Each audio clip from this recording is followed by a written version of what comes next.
What's going on, Park Hoppin? It's Tugs here, and I'm just going to dive right into this article. This announcement came out last Wednesday, from runDisney. It says themes have been announced for an all-new runDisney Springtime Surprise Weekend. It says runners take your mark for the all-new runDisney Springtime Surprise Weekend. On Wednesday, this is last week, Disney announced the new themes coming to the inaugural race this spring. This inaugural event borrows from some all-time favorite runDisney events and combines them in exciting new twists and turns for a totally unique experience. Disney Sports Social Community Manager, wow, that's a title? Good Lord. Sarah Harris said on the blog, races include the Expedition Everest 5K, Race for the Taste 10K, the Twilight Zone Tower of Terror 10 miler, and the runDisney Springtime Surprise Challenge Medal, which includes all three events for a total of 19.3 miles.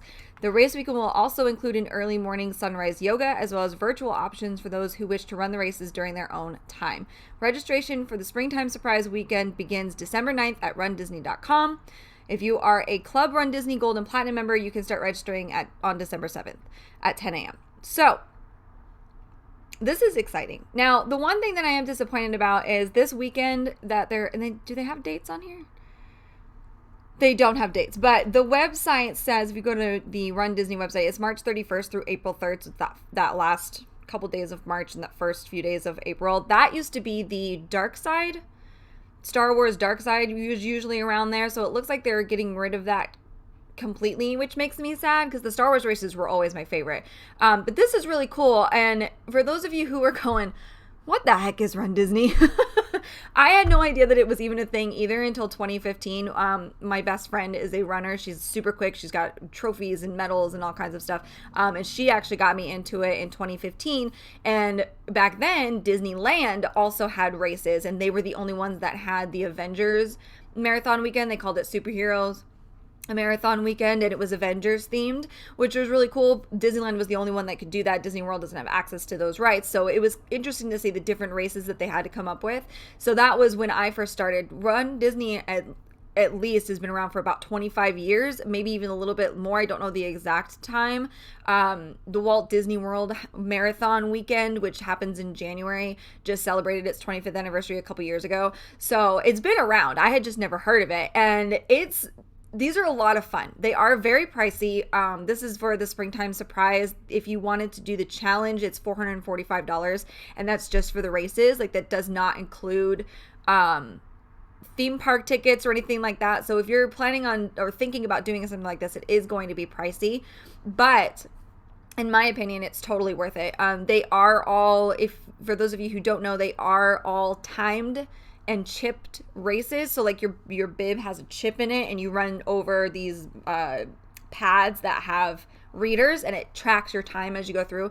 Every single race is timed. The 5K, the 10K, the half, the full, like whichever one you're doing, they're all timed. So you do have proof of time if you're trying to use that for a qualification for another race.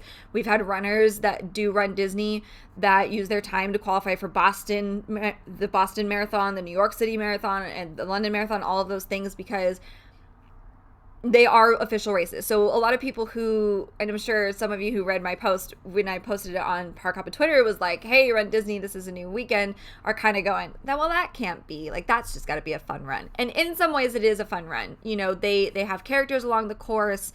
There's, events that they do, like a party, they get hyped up, the announcers hype you up, and there's a dance party before the races start. But the courses are legit, and the timing is legit. So you can use whatever time you have when you finish the half marathon, the 10K, the 5K, whatever. You can use that as proof of time to qualify for another race if you would like to. It's been a couple years since I have run these. I absolutely love them. Your registration, so looking at these, they open December 9th for the general public, but the 5K is going to be $100 for this upcoming one that we're talking about, the Springtime Surprise. Race for the Taste is a 10K, that's $135. The 10 miler is $190, and then if you wanted to do the challenge, then it's a $445. And what the challenge is if you complete all three of these races, you will get a fourth medal. So you get a medal for each race that you do. The 5K will be Expedition Everest, which is a ride. It's a roller coaster for those of you who don't know. In Animal Kingdom, it'll be themed to Expedition Everest. Race for the Taste, according to this article, looks like it's going to be Remy. Ratatouille themed, which I'm really excited about. I love Ratatouille. So that'll be the race there, the metal theme there, and then of course Twilight Zone Tower of Terror is self-explanatory. The Springtime Surprise Challenge, this image here has Mickey on it. I'm not sure if they'll do a Mickey. They might do a Mickey theme here. The Tower of Terror medal will be Tower of Terror themed. I don't know if Goofy will be on it or not, but those are generally like how you can kind of gauge what the themes are. Most of the time, just because the race weekend theme is announced doesn't mean that the medal theme is going to be that way. Sometimes they go completely different direction. It's very interesting. But the medals, I have a photo here for you guys. These are my Star Wars medals. So you can see they're super detailed. They're gorgeous. They're heavy, very, very heavy. These were the 2017 medals. The last year that Disneyland did their races, I decided to do the 2 Star Wars races. So back in the day, a few years ago, Disneyland had the light side race and Disney World had the dark side race. And if you did both of them, you got this Millennium Falcon medal over here on the right, which is the Kessel Run Challenge. And so I decided to do that in 2017. So the medals I have here are, you have the BB-8, for instance, is the 10K. The Han Solo here on the right, with Princess Leia, is the half, and then in the middle where it says the Rebel Challenge, that's the challenge medal for doing both. So every single race has always had a challenge medal. It's usually the 10K, the half, and if you finish both, you get the third medal, which is a challenge showing that you ran 19 miles in the span of 24 hours kind of thing. This is what they look like. They're super detailed. Everyone they have different themes. 2017, the theme for the dark side, we had Kylo Ren and we had this trooper here. And then of course the challenge medal was the Death Star. The year before, the light side was Rey, Poe, Finn, BB-8, all those guys. So it just depends on what they do. They do change them. With your registrations too, you get, let me hide this. You get these really cool shirts. The shirt that I'm wearing too is, let me make that a little bit bigger for you guys. The shirt that I'm wearing too is something that comes with your registration. This is the Star Wars Lightside Marathon. So you're bang for your buck. They're very expensive, I'm not gonna lie, but people who pay the money are paying for experiences like this one, where you get a photo in front of the Magic Kingdom sign where people drive in, or this one where you get to pose with Chewbacca. So you have these characters just like Chewie all along the course, and they change depending on the theme of the race. You get to experience the parks with nobody in them other than runners. So like my photo here in front of the Magic Kingdom, that's literally where people drive in to pay for parking. So you start there and you head out and you just loop. The best part about these races, and really my favorite part, and what most people will say, well, why do you pay that much to run Disney? Well, you're running through the parks literally at night. Like, it's dark, the nighttime races, or if they're in the morning, if they start at 5 a.m. So there's nobody there. The lights are all on. It's absolutely gorgeous. You get to run through the castle. There's PhotoPass photographers everywhere. So you get your photos, and they're a lot of the times you can buy the package and it's included. It just depends on the race. And it's a lot of fun. And it's this...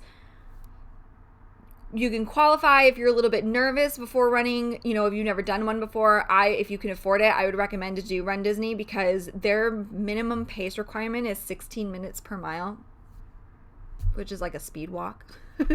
So, there's not this big pressure to go super fast. You can be slower, and you don't have to worry about it. It's just for the experiences like this, and I absolutely love what they've done with their races. It's been a while since I've done one. I know the character meet and greets, they're not the same right now. Hopefully that will change by next April. Then we could get photos with the characters like I have with Chewbacca here, where we're nice and close. But yeah, so I'm really excited about this. I will definitely be participating. I'm going to try and get into the challenge and do all 3 races. The Expedition Everest race this time around is going to be at night. It literally starts at 10 p.m. after the parks are closed. So that's going to be really cool. And they're going to do a scavenger hunt during the race. I'm not really sure how that's going to work, because the Expedition Everest scavenger hunt usually was afterwards. You completed it and you turned it in and you got your prize or whatever it was. So that's going to be interesting. The Twilight Zone Tower of Terror 10 miler used to be that way. It used to be a nighttime race. They would shut the parks down and you would come in, I think about 9 or 10 o'clock at night and run. I've never done that one before. I've never done Expedition Everest before. So this is exciting for somebody like me who missed out on those races the first time. This throwback is really cool. So for those of you who are running and you are just coming in, hello, I will see you on the course. If you see me struggling, I'm fine. It's going to be okay. I got to start training right now. But yeah, I'm really excited for this. I absolutely love runDisney. If you're interested, if that's something you think you might be interested in, definitely take a look. There's Facebook groups for those of you who are still on Facebook. You know, runDisney has a lot of Facebook groups. runDisney themselves have their own Facebook group that you can join and just listen to people's experiences, get some tips and tricks and things like that. It's a really good time, and it's definitely an experience to do, I think, at least once, because there's nothing like coming through the parks as the sun's coming up and the castles hit and you've got this photo coming out of the castle. You're like, in the middle of your run and the photographer has gotten you, and it's really a great experience. The running community, it's of course phenomenal. Love them. But yeah, I'm definitely excited. I can't wait to find out more about this as we get closer to the dates. Again, registration opens to the general public on December 9th at 10 a.m. I believe that's 10 a.m. Eastern. I hope that's 10 a.m. Eastern. 10 a.m. Eastern. I would be up early just in case. They do tend to sell out pretty quickly, so definitely don't hesitate. If this is something that you're wanting to do, pop in right at, a few minutes before and get in there and get your purchases done. Decide what you want beforehand and get out, because a lot of the times they do sell out really, really quickly. We just had race weekend this past weekend for Wine and Dine, the Wine and Dine Half Marathon, which is in November at Disney World, and it was packed. So just keep that in mind. December 9th, 10 a.m. for the general population for registration, and I will be in that queue getting ready to purchase my stuff. I'm excited to see what Disney World decides to do with these races going forward. It does say it's inaugural, so there's going to be a different theme every year. Hopefully one day they'll bring back Star Wars, because that was my favorite. And yeah, anyway, and let me know what you guys think about this. If you didn't know about runDisney, now you know. It's great. And maybe I'll do another video sometime in the future on tips and tricks for you guys closer we get to race weekend. But yeah, I'm really, really excited. I can't wait to sign up. I got to start training. And that's all I have for you guys today. I hope you have a wonderful day, and I will see you on the course. Bye.